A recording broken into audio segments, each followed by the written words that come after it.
Hi, everyone, and welcome to the brand new season of Leadership Voices. I am Dr. Kristen Donnelly of the Good Doctors of Abbey Research, and we exist to help you help your folks, really, is what it comes down to. And one of the ways that we do that is talking to brilliant and buzzing leaders from all over the world so that we very selfishly learn from them, but also you get to hear all of their wonderful ideas. So today with us, very, very graciously, all the way from the Great White North, is Ms. Elizabeth Teliz-McQuarrie, who is from Decode Greatness and has become one of my favorite people in a very short period of time that we've known each other. Her passion and enthusiasm is incredible. I can't wait for you guys to experience it for this brief bit of time. So Elizabeth, thank you so much for joining us. Oh, thank you. When we talked the other day and you called and asked me to do this, I was like, yes, I would love to spend some time with you. This is so good. Oh my God. When we met and it was like, oh, we have so much in common and yeah, one of those real synergy things. Yeah, it was. Really, really great. I mean, in all of these times where we all spend our lives on Zoom and it is quite exhausting, it's always such a gift to find somebody who you get a lot of, simpatico with. And just really grateful again for technology that we can, because I wouldn't have been able to come to the summit you're about to tell us about in Regina if you hadn't moved it to the internet. So spoiler alert, folks, Elizabeth is a queen and she's got a lot going on. So would you tell us a little bit about yourself and your leadership journey? Yeah. I've been really blessed and have had incredible experiences, highs and lows.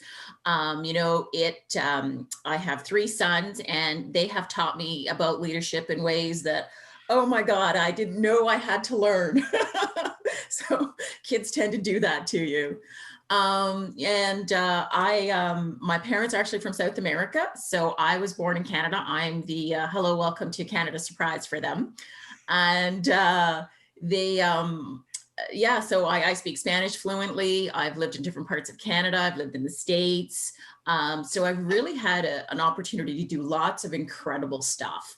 I used to be a first responder and then I was teaching first responder. I grew up with 2 entrepreneur parents. So of course they instilled in me that passion to help people and to really own who you are.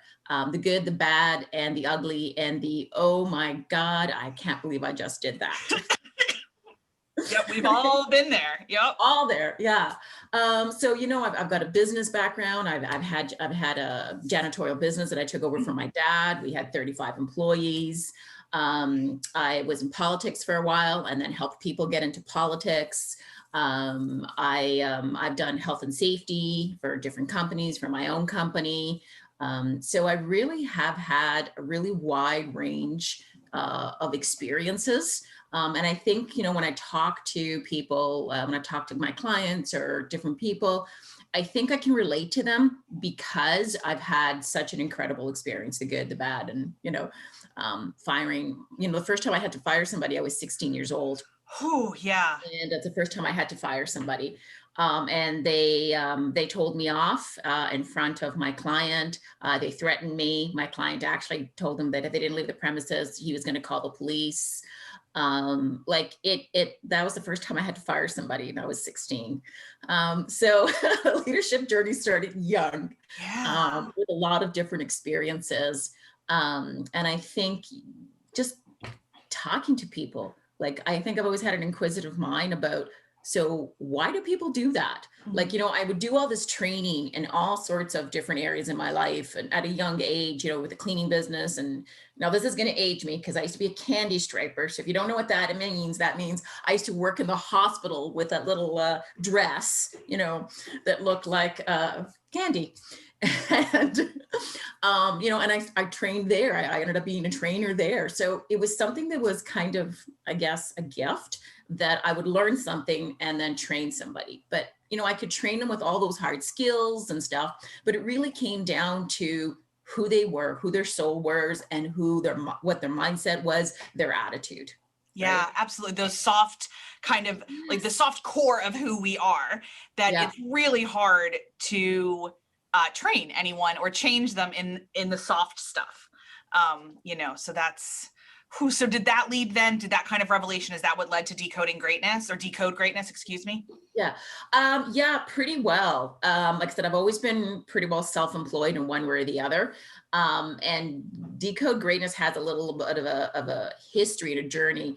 My first company was actually called Octus Maximus, which is Latin for increased greatness, which nobody knew where that was. And then that transferred into prestige professional development. And I had my, the logo was a Ferrari, which is my dream car, right?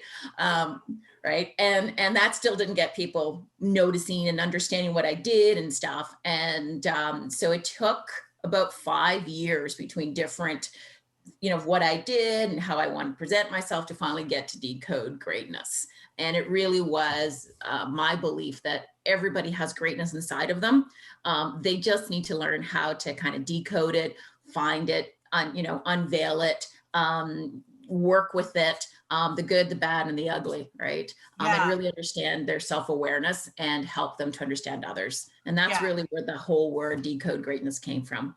Amazing. So then do you identify as a coach primarily in how you work with folks? I know some people have really deep connections to that word. Is that something that you use for yourself? Coach, consultant, facilitator, all of them, because it really depends what my client needs. I've gone in and done specifically consulting for conflict resolution, which has led to coaching, or I have facilitated very difficult conversations between two parties that may lead to coaching, may not.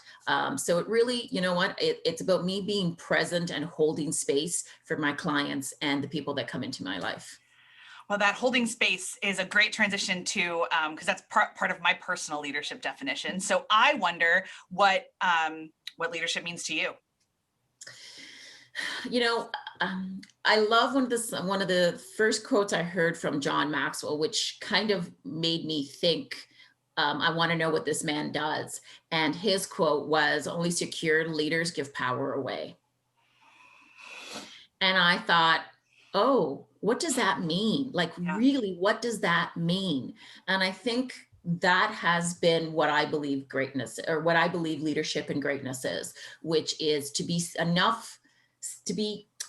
self-confident, to be aware of who I am, to know that I can help and I can empower people to be their best. And I think every good leadership, if you want to call it servant leadership, if you want to call it power leadership, whatever the name resonates with you, it really is about knowing yourself and, having the ability to empower others, which usually means giving some of your, not your physical power away or your power of your mindset, but the power to let somebody fail and then pick themselves up, support them, and move forward, which is probably one of the things I've learned the most with my sons. I think that leadership, that failing forward and being able to pick yourself up in the middle of all the craziness that, has happened to me and to my kids and to our family, to realize that it really is about picking yourself up, dusting yourself off, going forward, being that resilient, and letting your power be to other people. Amazing. And one of the ways I know that you are kind of creating space and also giving your power away a little bit is a upcoming virtual summit. Yes. So can you tell us a little bit about that, but also kind of like some of the nuts and bolts too? Because while you and I might be really familiar with virtual summits, I know I've been to a bunch. I think this is a brave new world for some other folks. Yes. So can you walk us through kind of like, so they're sitting at their computer. Are they looking at Zoom all day? Are there going to be breakout sessions? Like what kind of does this look like in your world? So I'm just going to take one step back because I just want people to know that I've done conferences for leadership for 8 years. And so I'm quite familiar with, what we traditionally think as a conference is you go to a physical location. Right. And I've always believed in giving back to the community where I live, about leadership and bringing that in. So when this all started and I couldn't do that, I decided to really go what we call virtually, right? And do those summits and actually bring different types of leadership in, that I could now, talk to someone in Australia, which I've got somebody in Australia who will be talking about mindfulness and being kind to yourself and a daily routine and stuff. And so we've got speakers from all over the world, which we wouldn't necessarily be able to do before, right? So when we talk about a virtual summit, it is going to be on Zoom. So everybody's going to get a link. Yeah, you kind of log in, because it's going to be recorded. So other people who can't make it that day will be able to. Everybody's camera is going to be off. They're going to be muted unless they have a question, and there'll be a question period every time that you can either verbally ask or write in your question, because there's a chat which allows you to, ask questions and stuff. We aren't going to have the breakout rooms in this virtual. I think I'll have it in my next leadership, but this one is really like you and I are doing. It's okay, fun conversation. It's going to be really just an interview with the different leaders that we have.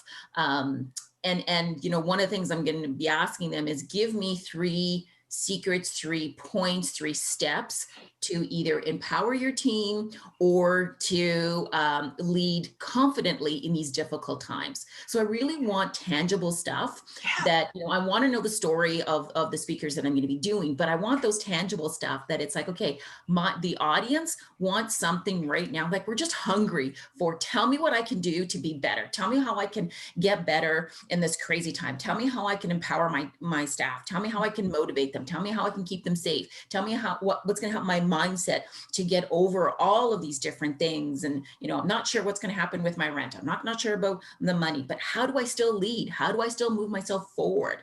And so I've got some incredible speakers from all different backgrounds, which is going to be very unique. We've got some special little gifts that we're going to be giving away, and a couple little surprises that we're going to throw in at lunch and stuff like that. So right now we've got about 9, possibly 10 speakers throughout the day. So it's going to be jam-packed. Bring your lunch, because we aren't going to have a long lunch break. There's just too much to get through, too many awesome people to speak. So like I said, we've got somebody from Australia who's going to be talking about a morning routine. I've got a couple of coaches who've written books and talked about how they've moved other people forward. We've got an author who's written a lot of books about communication and also the gap between generations, right? That X gap. We talk about that a lot around here at Abbey Research. Yeah, exactly. So. I've got one speaker who's 4th level black belt who's got an academy. So he'll be talking about how do you use that discipline in how he teaches people, but how he's actually moved that also into his business. Man, right? It's just so fascinating to hear how many different avenues through which we all come to this question. Absolutely. Yeah. Oh my gosh. So obviously, if I was going to ask you for resources, the number one thing is that everybody should show up to your summit. So we will make sure that for anybody it's November 17th. Is that correct? Yes, it is. Okay. Yeah. So if you're watching this after November 17th, still make sure to head and look up Elizabeth so that you can be on the mailing list and the everything else for future summits, because I think you already heard that she's got big plans for later on. But if you're hearing this before November 17th, make sure to follow the link in the show notes and sign up. But besides your jam-packed, like bangarang summit, what other things would you encourage people to look at? Books or specific voices within this space that you would encourage them to follow? I think the most important thing is to start with meditation. I think, when you become in a state of meditation, you allow information to come to you, and you quiet your mind, you quiet your heart in a way that it's not all racing. Because right now we're still scared, we're still racing, we're still trying to figure things out, and we have a lot of inner beliefs, a lot of inner energy that if we could quiet our mind, we probably would be aligned to and follow whatever path we need to do a little bit more easier. So one would be meditation.